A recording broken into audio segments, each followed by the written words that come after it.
اعوذ باللہ من الشیطان الرجیم، بسم اللہ الرحمن الرحیم۔ ناظرین محترم السلام علیکم ورحمۃ اللہ وبرکاتہ۔ میں ہوں آپ کا میزبان محمد رئیس احمد اور پیش کیا جا رہا ہے خصوصی پروگرام درشان حضرت لال شہباز قلندر رحمۃ اللہ تعالیٰ علیہ، جن کا نام نامی اسم گرامی سید محمد عثمان رحمۃ اللہ تعالیٰ علیہ ہے۔ وادی سندھ اور وادی مہران کی ایک ایسی عظیم الشان شخصیت، ایسی نابغہ روزگار شخصیت، اور اولیاء سندھ کے حوالے سے دیکھا جائے تو نہ صرف سندھ میں، پورے پاکستان میں، بلکہ پوری دنیا میں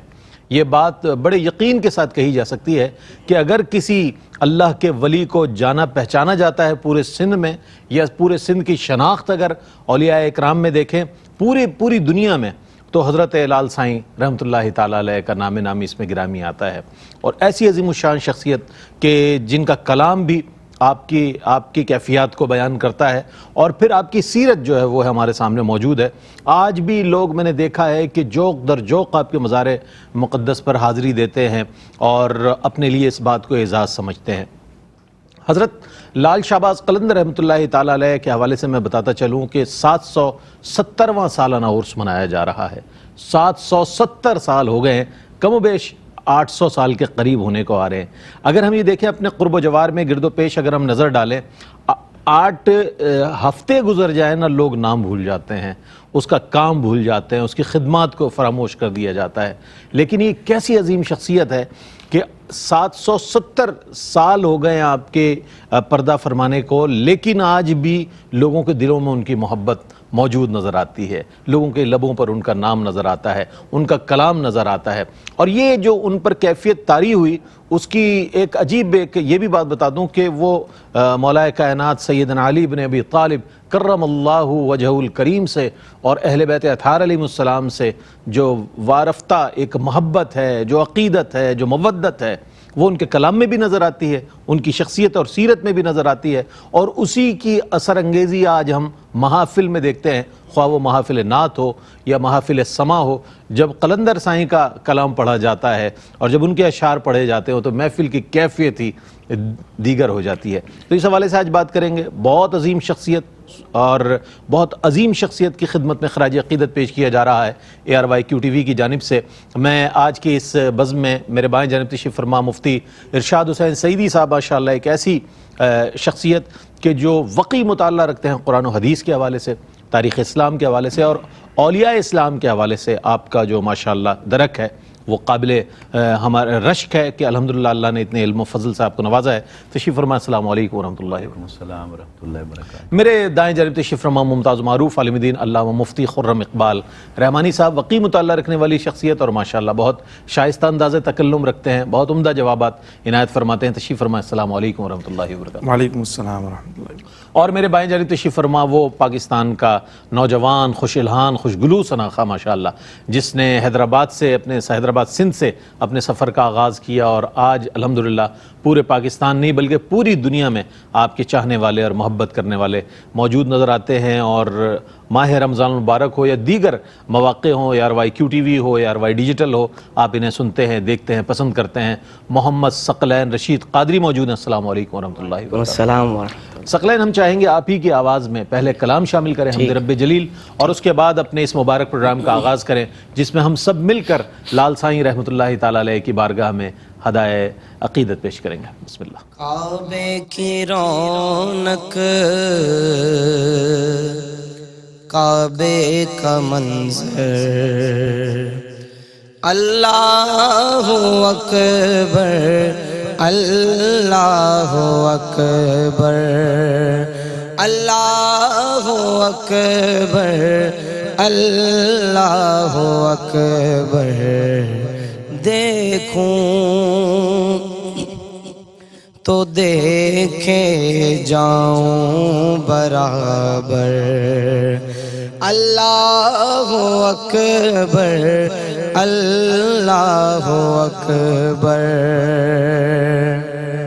یاد آ گئی جب اپنی خطائیں، اشکوں میں ڈھلنے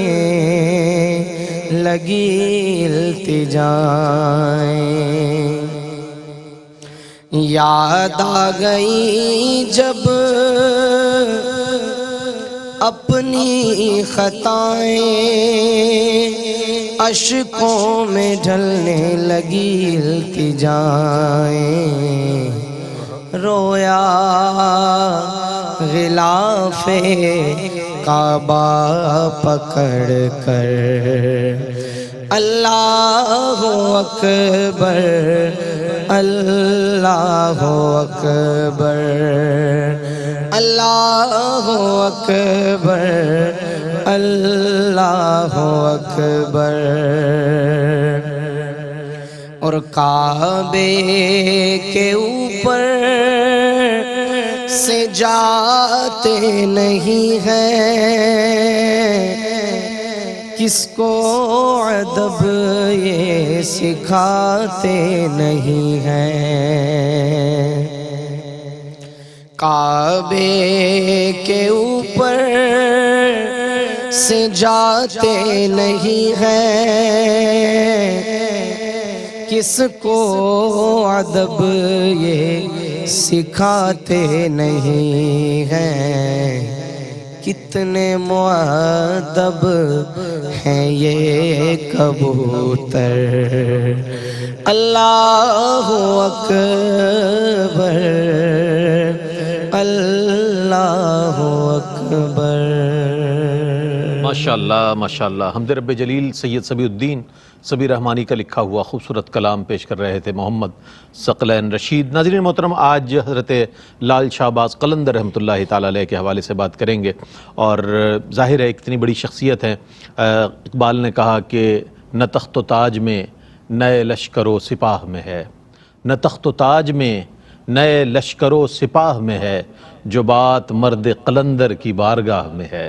جو بات مرد قلندر کی بارگاہ میں ہے۔ آئیے ہم بھی اسی بارگاہ میں چلتے ہیں جہاں اقبال ہم کو لے کر جا رہے ہیں۔ مفتی صاحب کیا فرمائیے گا کہ آپ کا خاندانی پس منظر اور آپ کی ولادت کے حوالے سے میں چاہتا ہوں کچھ ارشاد فرمائیے گا۔ جی بہت شکریہ۔ ہمارے لیے سعادت کی بات ہے کہ حضرت سخی لال شہباز قلندر سید عثمان مروندی رحمۃ اللہ تعالیٰ علیہ کی بارگاہ میں ہم اپنے نذرانہ عقیدت کو پیش کر رہے ہیں۔ آپ کی خاندانی عظمت میں اس سے بڑھ کر اور کیا بات کہی جا سکتی ہے کہ آپ سید ہیں، سید زادہ آل رسول ہیں، سبحان اللہ، اور آپ کی رگوں کے اندر تاجدار کائنات صلی اللہ علیہ وسلم کا خون مبارک حضرت مولا کائنات رضی اللہ تعالی عنہ کی وراثت آپ کی رگوں میں، اور سیدہ کائنات سے آپ کی نسبتیں۔ تو آقا علیہ الصلوۃ والسلام کے خاندان کے ایسے ایسے چراغ روشن ہوئے زمانے کے اندر، جنہوں نے اپنے اپنے دور میں ہر طرح کی دلالت اور گمراہی کی تاریکیوں کو دور کر دیا، اور نور معرفت اور نور الہی، نور دین، نور شریعت، اس کو انہوں نے عام کیا۔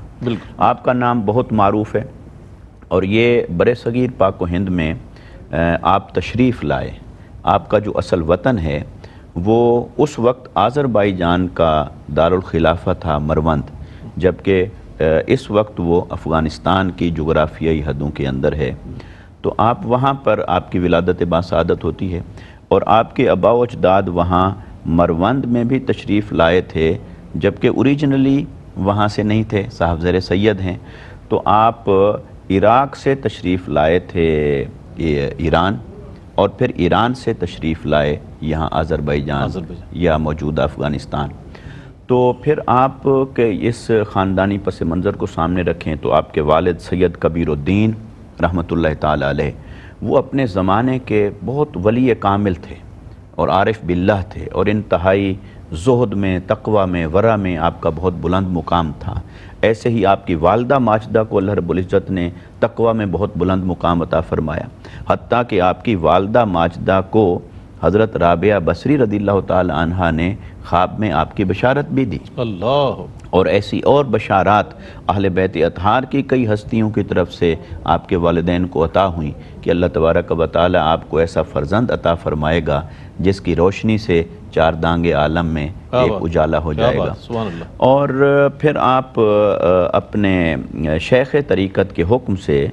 آپ یہاں تشریف لاتے ہیں، اور آپ کی ہند میں آپ کی ملاقات ہوتی ہے حضرت بو علی قلندر رحمۃ اللہ تعالی علیہ سے۔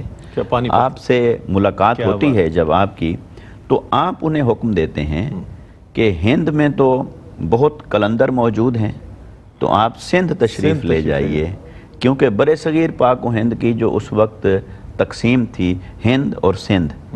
تو اب تو جغرافیائی حدیں مختلف ہو غیر گئیں، منقسم ہندوستان تو کی صاف زیر غیر منقسم ہندوستان کے اندر جو برِ صغیر پاک و ہند کہہ لیں، تو پورا جو سب کانٹیننٹ ہے، تو یہ دو لفظ بہت نمایاں تھے، ہند اور سندھ۔ تو اس کا مطلب ہے سندھ اپنی تہذیب میں اتنا قدیم ہے کہ یہ اپنی الگ ایک شناخت رکھتا تھا، تو ہند اور سندھ کا لفظ، اور حضرت خواجہ غلام فرید رحمۃ اللہ تعالی علیہ نے بھی ہند اور سندھ کو استعمال فرمایا۔ ہند سندھ پنجاب تے ماڑ پھراں، سنج بر تے شہر بازار پھراں، متاں یار ملوم کہیں سانگ سبب۔ تو یہ وہ ہستیاں تھیں جو کہاں عرب، پھر عراق، پھر ایران، پھر آذربائیجان، پھر یہاں سندھ، تو یہ وہ ہستیاں تھیں جنہوں نے آقا علیہ الصلوۃ والسلام کے دین کی شمع روشن کرنے کے لیے نہ اپنے گھر بار دیکھے، نہ اہل و عیال دیکھے، انہوں نے سفر بھی کیے، ہجرتیں بھی کیں، صحبتیں بھی برداشت کیں، اور دین کے پیغام کو پہنچانے کے لیے تو آپ کا جو شجرہ نسب ہے، آپ کا شجرہ نسب 13 واسطوں کے بعد حضرت امام جعفر الصادق رضی اللہ تعالیٰ عنہ علیہ السلام آپ کے ساتھ جا ملتا ہے، اور پھر آپ حضرت موسیٰ کاظم رضی اللہ تعالیٰ عنہ علیہ السلام آپ کے واسطے سے آپ کا سلسلہ نسب آگے جاتا ہے، تو آپ کاظمی بھی ہوئے اور سید بھی ہوئے، اور پھر اسی طرح اگر دیکھا جائے تو آپ فقہی مذہب کے اعتبار سے آپ حنفی المذہب تھے، تو حنفی المذہب تھے، اور سلسلہ طریقت کے اعتبار سے ہمارے بہت سارے مورخین تو اس بات پر اتفاق رکھتے ہیں کہ آپ کا جو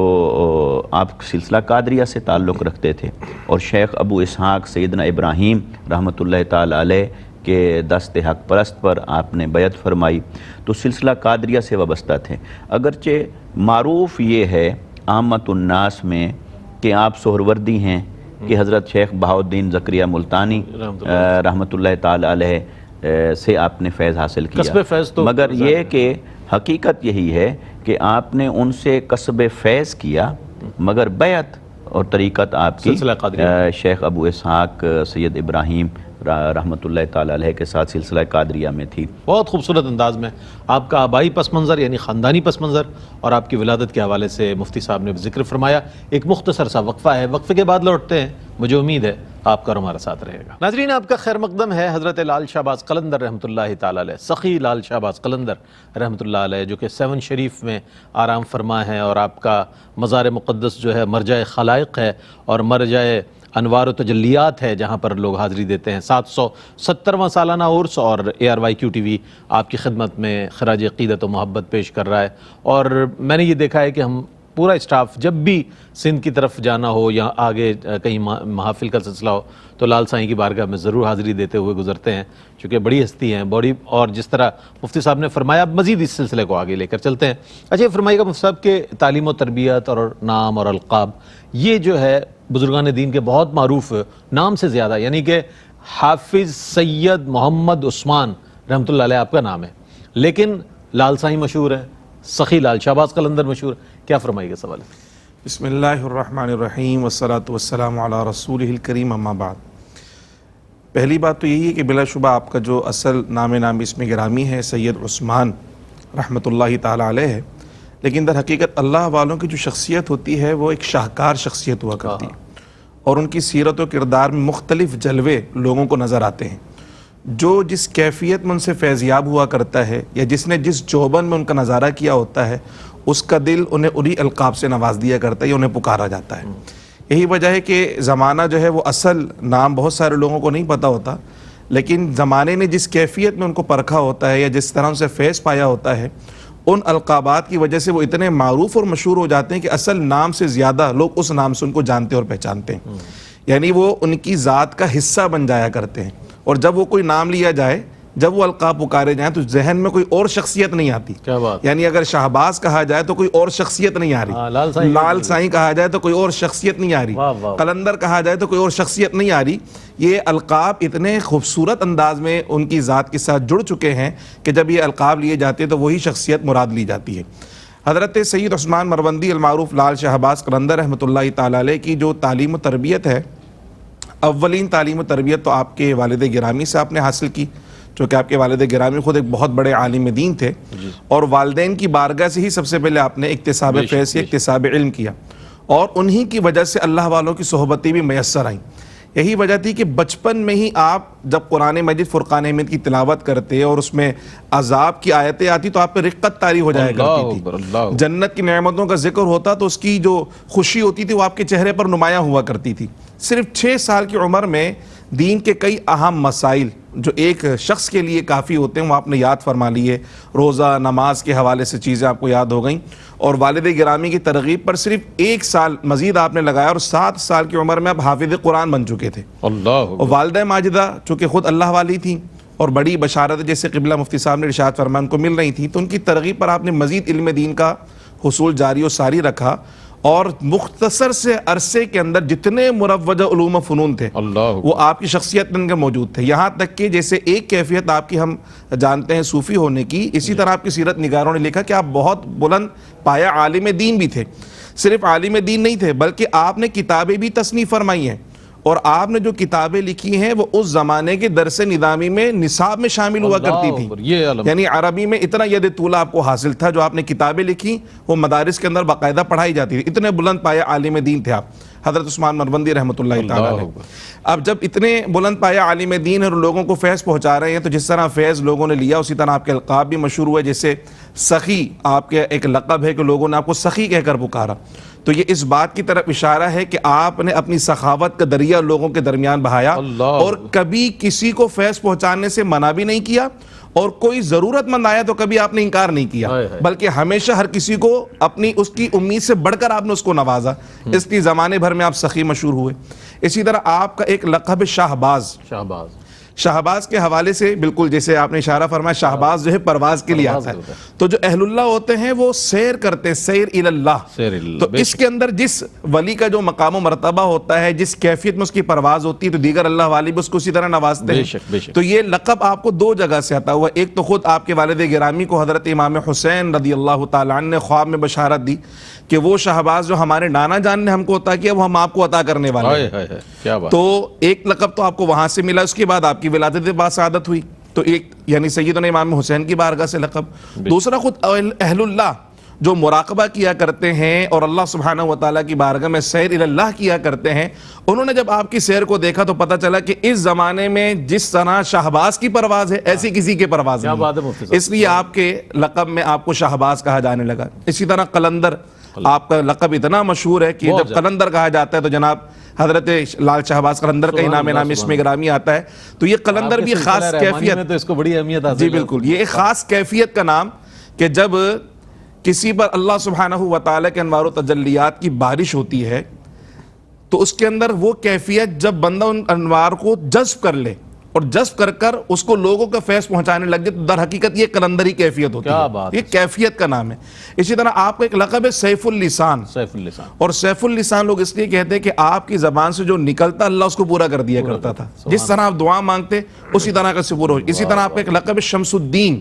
جس طرح آسمان پر سورج چمکتا ہے تو آپ دین کا سورج بن کر چمکے۔ جب یہاں تشریف لے کر آئے سندھ میں تو چاروں طرف کفر کی آندیاں تھیں، اور اس کفر کے اندھیرے کے اندر حضرت عثمان مروندی آفتاب بن کر چمکے۔ آپ کا لقب مخدوم، تمام علوم ظاہر باطنی کے آپ جامع تھے، اس کی آپ کو مخدوم کہا جاتا ہے۔ اس طرح کے کئی القابات اللہ والوں نے، علماء نے اور آپ کی سیرت نگاروں نے آپ کے نقل فرمائے۔ سبحان اللہ سبحان اللہ، کیا اچھے انداز میں دونوں ہمارے اسکالرز نے حضرت لال شہباز قلندر رحمۃ اللہ تعالیٰ علیہ۔ اچھا مجھ صاحب کیا فرمائے گا اس حوالے سے کہ حضرت لال شہباز قلندر رحمۃ اللہ تعالیٰ علیہ اتنی بڑی شخصیت، ہم سوچتے ہیں کہ کیسی نابغہ روزگار شخصیت ہے، تو آپ کے مرشد کریم کون ہیں، کس سے آپ بیعت ہیں؟ پھر یہ کہ آپ کے اسفار بھی ہیں، ظاہر ہے آپ نے فرمایا آذربائیجان، پھر وہ وہاں سے پھر سندھ اور ہند کا جو غیر منقسم ہندوستان کا ذکر فرمایا، تو اولیاء کے اسفار بھی ہیں، تو ان اسفار میں بزرگوں سے ملاقاتیں بھی ہیں، میں چاہتا ہوں اس کے حوالے سے بھی کچھ ذکر فرمائیے۔ جی یقیناً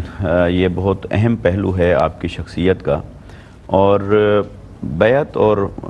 طریقت میں تو آپ شیخ ابو اسحاق ابراہیم سید ابراہیم رحمۃ اللہ تعالی علیہ کے ساتھ بیعت ہوئے،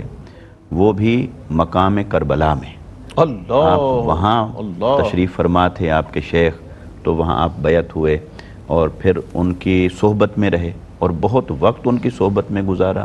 اور آپ نے جب سلوک کی منازل طے کیں، روحانیت کی منازل طے کیں، تزکیہ کی منازل طے کیں، اور آپ کے شیخ نے جب دیکھا کہ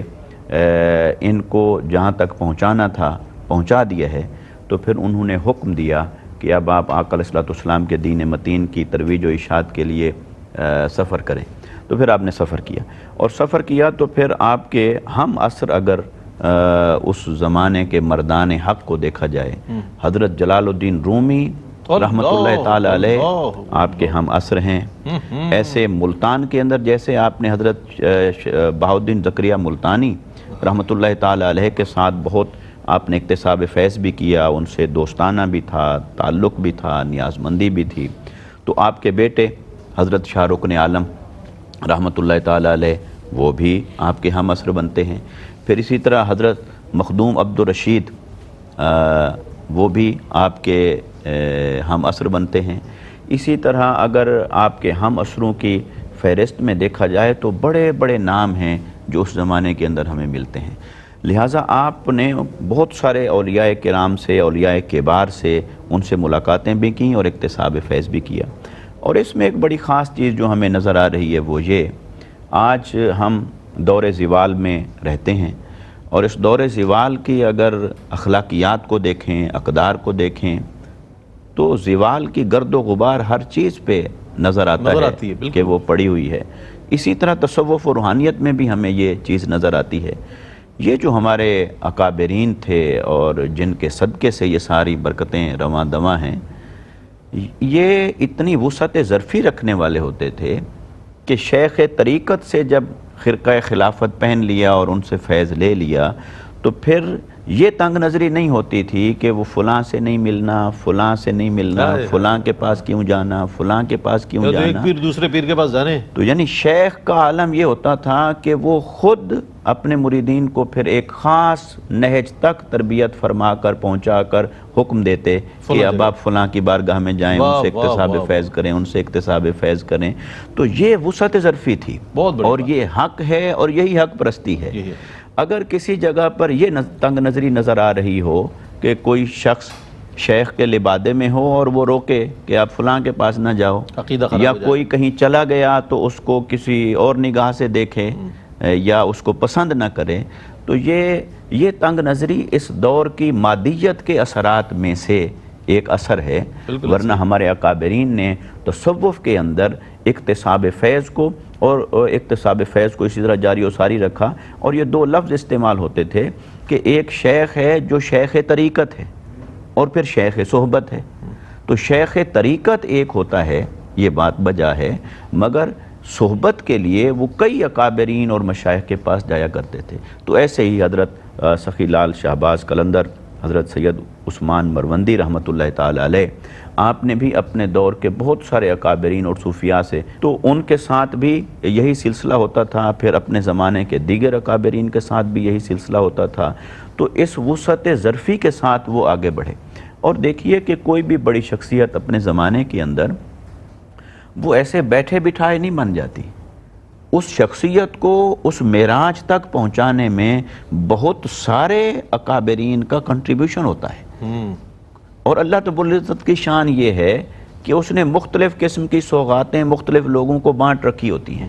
ہر سینے میں ایک جیسی نعمت نہیں ہوتی، بلکہ اللہ رب العزت نے نعمتوں کے کئی ذائقے ہیں، ان کے کئی رنگ ہیں، وہ سبھی اللہ رب العزت نے زمانے کے اندر بانٹ رکھے ہوتے ہیں۔ لہٰذا کہیں آپ جائیں گے آپ کو اتباع شریعت درجہ کمال پہ نظر آئے گی، کہیں آپ جائیں گے وہاں آپ کو جذب اور جنون نقطہ کمال پر نظر آئے گا، کہیں آپ جائیں گے وہاں آپ کو عشق الہی میں اور معرفت الہی میں فنائیت کا درجہ کمال نظر آئے گا۔ تو لہٰذا جن جن سینوں کو اللہ رب العزت نے جس طرح کی سوغات اور نعمت سے نواز رکھا ہے تو وہ چیز اسی در سے ہی ملتی ہے۔ کیا بات ہے، یہی وجہ ہے کہ یہ ہمارے اکابرین اتنی وسعت ظرفی کے ساتھ پھر عاجزی اور انکساری کے ساتھ اپنے زمانے کے اکابرین سے اکتساب فیض کرتے تھے اور یوں اپنا دامن بھر لیتے تھے، اور اتنا بھر لیتے تھے کہ پھر وہ جو بھی آتا جائے وہ اپنا دامن بھرتا چلا جاتا تھا اور فیض پاتا چلا جاتا تھا۔ تو ہمیں آج کے دور میں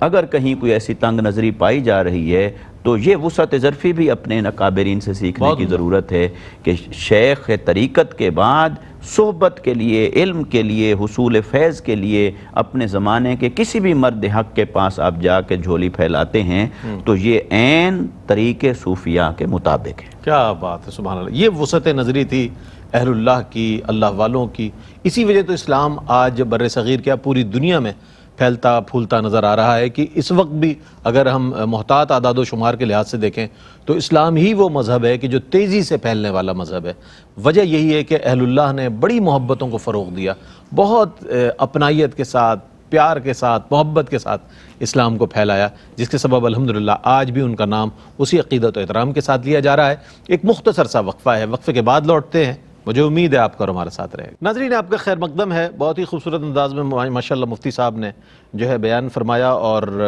اس حوالے سے ہم یہ بھی جاننا چاہیں گے کہ ظاہر ہے آپ کے اسفار ہیں، اہل اللہ سے ملاقاتیں ہیں، دیگر چیزیں ہیں۔ مفتی صاحب یہ فرمائیے گا کہ 7 شریف جو کہ سندھ میں واقع ہے، اور میں یہ سمجھتا ہوں بلکہ سب اس بات پر یقین رکھتے ہیں کہ اگر لال سائیں 7 شریف میں نہیں ہوتے تو 7 کو 7 ہی کہا جاتا،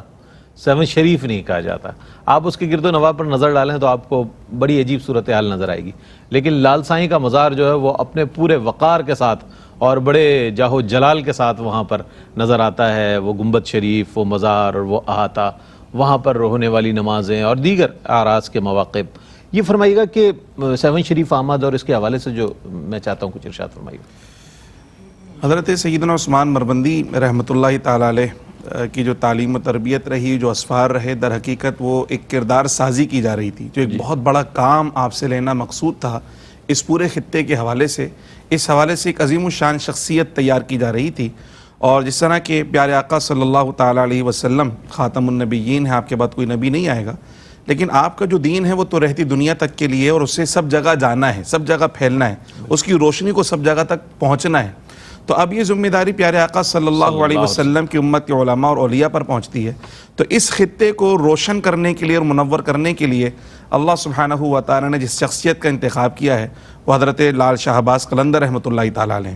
اس لیے آپ کے جتنے بھی اسفار ہیں، ان اسفار میں جتنے اکابرین سے آپ کی ملاقاتیں ہوئیں، ان سب سے ملاقات کے بعد آپ کا جو خطہ طے پایا، جو مرکز طے پایا تبلیغ کا، وہ سندھ کا طے پایا۔ جس طرح مشہور ہے، قبلہ مفتی صاحب نے ارشاد فرمایا کہ حضرت بو علی شاہ قلندر رحمۃ اللہ تعالی علیہ نے آپ کا اشارہ فرمایا کہ آپ سندھ تشریف لے جائیے، چونکہ اب اس آفتاب نے جہاں چمکنا ہے اس جگہ جائیں گے، اس خطے میں جائیں گے، تو وہاں پر جا کر جو تبلیغ ہوگی اس کے اثرات سب کو نظر آئیں گے، اور الحمدللہ آج تک اس کے اثرات ہمیں نظر آ رہے ہیں۔ تو جس وقت حضرت لال شاہ عباس قلندر رحمۃ اللہ تعالی علیہ سہون تشریف لے کر آئے ہیں، تو اس وقت یہ علاقہ کفر و شرک کا گڑھ تھا۔ بالکل۔ اچھا، نہ صرف یہ کہ کفر و شرک کا گڑھ تھا، یعنی مذہبی انحطاط بھی تھا اور اخلاقی انحطاط بھی تھا۔ تعلیم کا تو کوئی تصور ہی موجود نہیں تھا، ہر طرف معاشرہ جو ہے وہ چاروں طرف سے برائیوں میں گھرا ہوا تھا۔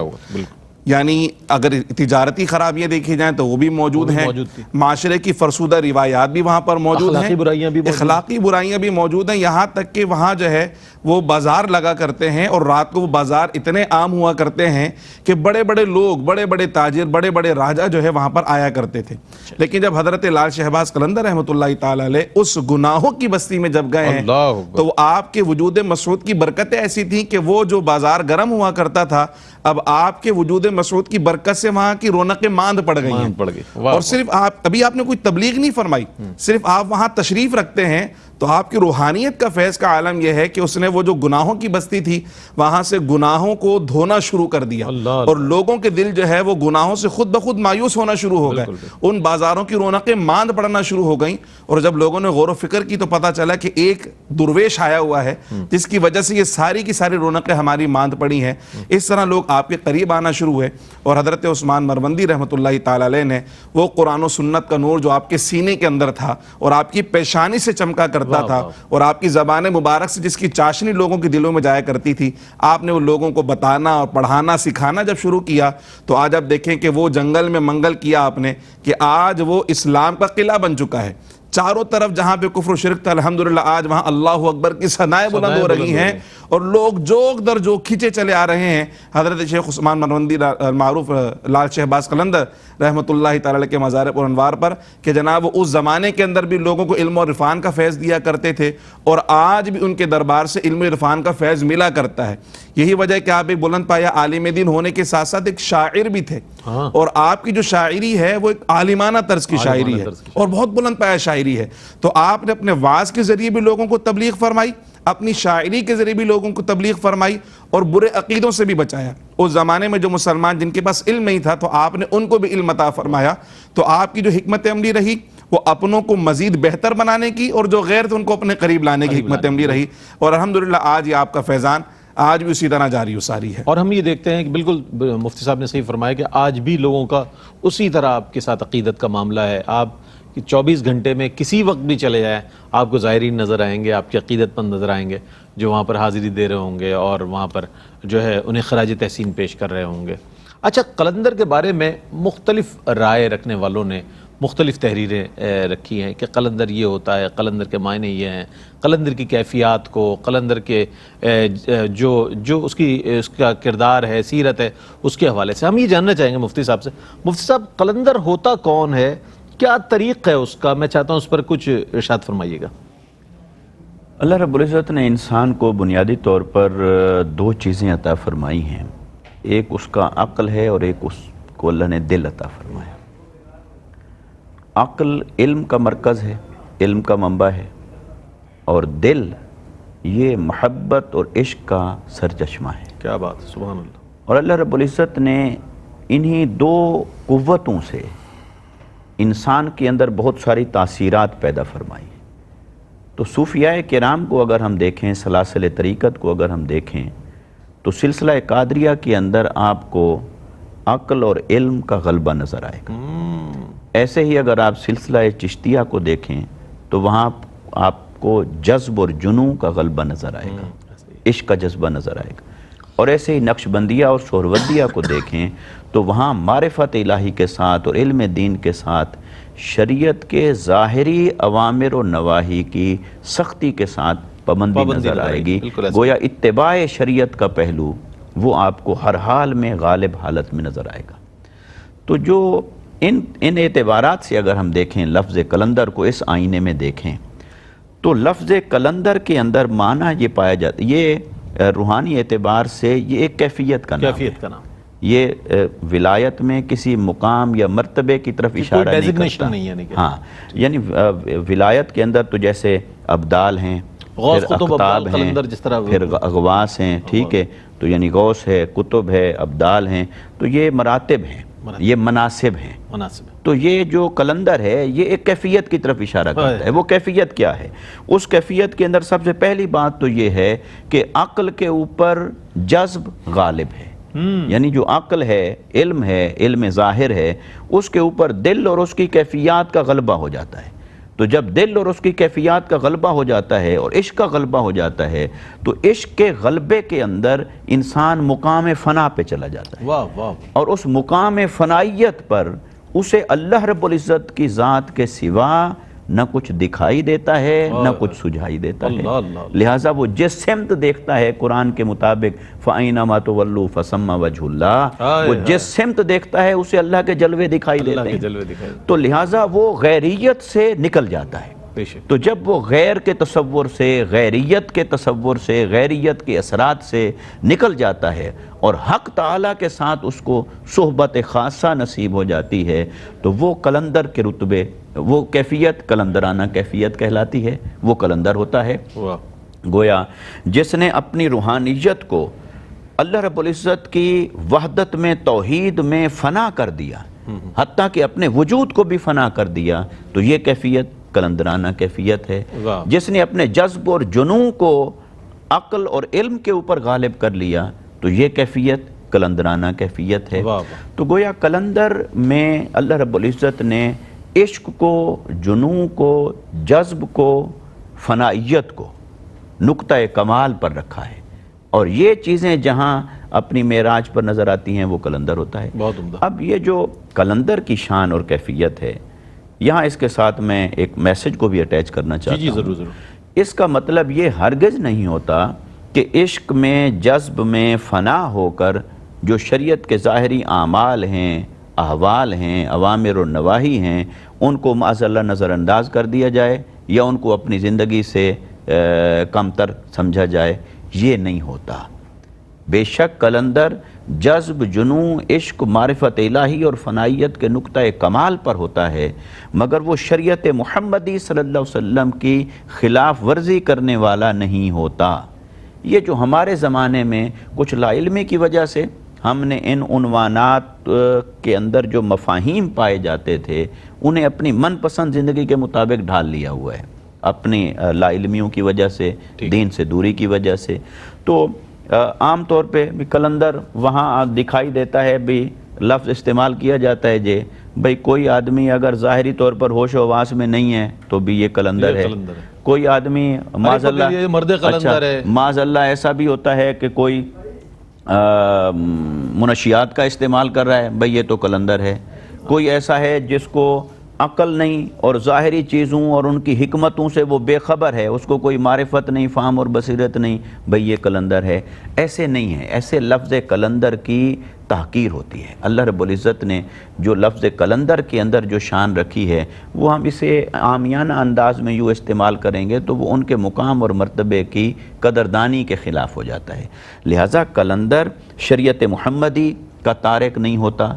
قلندر قرآن اور حدیث کے خلاف چلنے والا نہیں ہوتا، قلندر آقا علیہ السلام کی تعلیمات کو ثانوی حیثیت دینے والا نہیں ہوتا، بلکہ آقا علیہ السلام کی تعلیمات اس کی زندگی کی ٹاپ پرائرٹی ہوتی ہے، وہ اس کو اپنا دین اور ایمان سمجھتا ہے، اس پہ چلتا ہے۔ لہٰذا قلندر کے اندر تمام ظاہری چیزوں کی پابندی کے ساتھ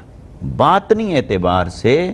جب وہ عشق اور معرفت الہی کے سمندر میں غوطہ زن ہو جاتا ہے اور پھر اسے دنیا کی کوئی پرواہ نہیں رہتی کہ میں یہ جو حق بات کر رہا ہوں اس کے نتیجے میں مجھے کیا سہنا پڑے گا، اس کے کیا نتائج ہوں گے، کیا اثرات ہوں گے، جب وہ ہر طرح کے نفع اور نقصان سے ماورا ہو جائے اور اللہ کے ساتھ واصل ہو جائے، واصل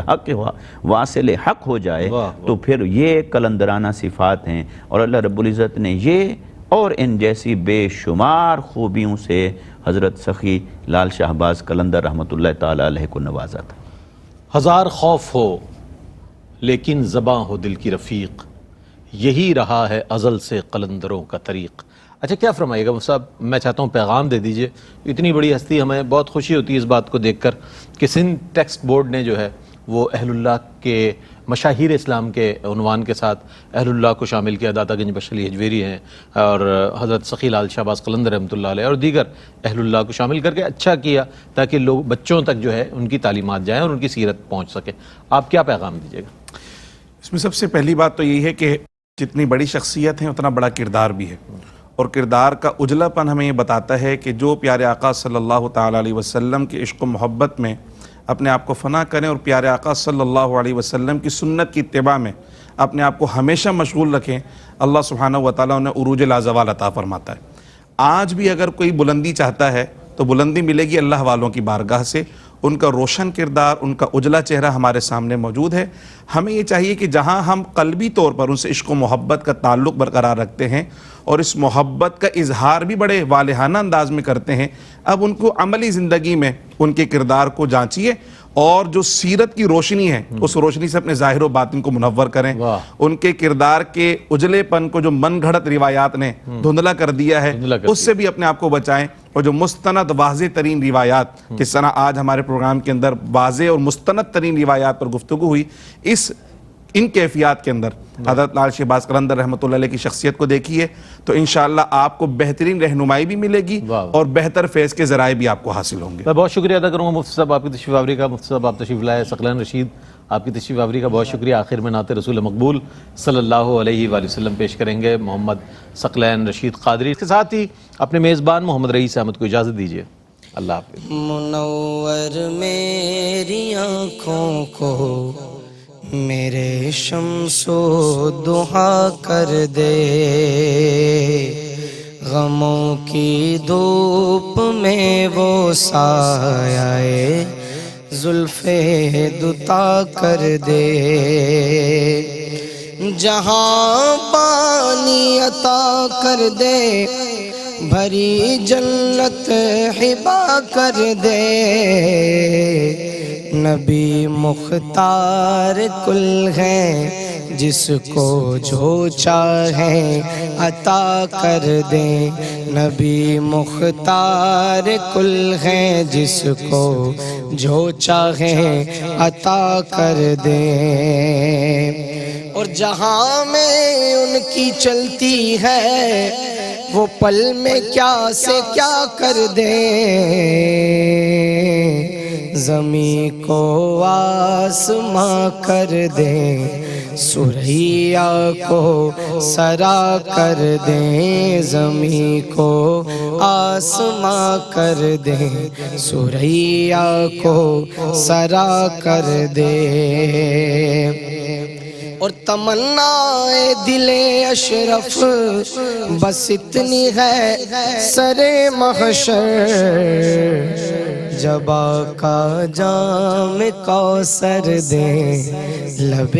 اقدس لگا کر دیں، جب آقا جام کوثر دیں، لب اقدس لگا کر دیں. اور مجھے کیا فکر ہو اختر، میرے یاور ہے وہ یاور، بلاؤں کو میری جو خود گرفتار بلا کر دیں، بلاؤں کو میری جو خود گرفتار بلا کر دیں.